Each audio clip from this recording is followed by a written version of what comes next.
Professor Jayashankar sir స్ఫూర్తిని తెలంగాణ ప్రాంతంలో కొనసాగిస్తామని వారి ఆశయాలను వారి ఆకాంక్షల్ని వారు చూపిన మార్గాన్ని వారు నడిచిన మార్గాన్ని ఆచరిస్తామనేటువంటి ఆలోచన విధానంతో నిన్న జరిగినటువంటి ఏదైతే దశాబ్దోత్సవాల సందర్భంగా కేసీఆర్ గారు వారి యొక్క గుర్తుల్ని గుర్తు చేస్తూ ఉంటే కళ్ళు చెమర్చినవి.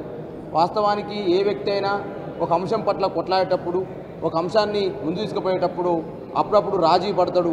కానీ జయశంకర్ సార్ మాత్రం ఆజాన్మాంతం తెలంగాణ వాదిగా ఉంటూ తెలంగాణ హక్కుల పట్ల కానీ తెలంగాణ ఆకాంక్షల పట్ల కానీ తెలంగాణ వాదం పట్ల కానీ రాజీ పడని వీరయోధుడు ప్రొఫెసర్ జయశంకర్ అని చెప్పేసి కేసీఆర్ గారు గుర్తు చేస్తూ ఉంటే దశాబ్దోత్సవాల సందర్భంగా మాలాంటి తెలంగాణ ఉద్యమంలో భాగస్వామ్యమైన విద్యార్థి నాయకత్వానికి కళ్ళు చెమర్చిన సందర్భాన్ని గుర్తు చేస్తూ ఉన్నాం.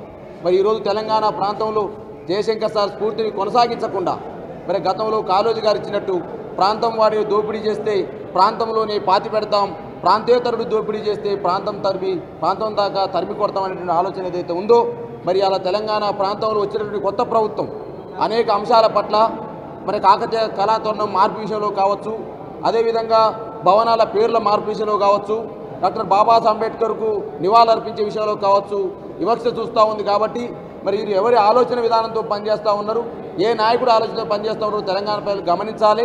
మరి ప్రొఫెసర్ జయశంకర్ సార్ స్ఫూర్తిని మరి అలా కేసీఆర్ గారి నాయకత్వంలో తెలంగాణ వరల పట్ల కావచ్చు, తెలంగాణ అంశాల పట్ల కావచ్చు, తెలంగాణ యాస పట్ల కావచ్చు, తెలంగాణ భాష పట్ల కావచ్చు మళ్ళీ అనగదొక్కే ధోరణి జరుగుతూ ఉంది. కాబట్టి తెలంగాణ సమాజం ఇప్పుడున్న ప్రభుత్వాల పట్ల ఆలోచన చేయాలని మరి కేసీఆర్ నాయకత్వంలో జయశంకర్ సార్ స్ఫూర్తిని ముందుకు కొనసాగించాలని మరి కోరుకుంటూ మరి అలా జయశంకర్ సార్కి మరి నివాళులు అర్పించడం జరుగుతూ ఉంది. జై తెలంగాణ.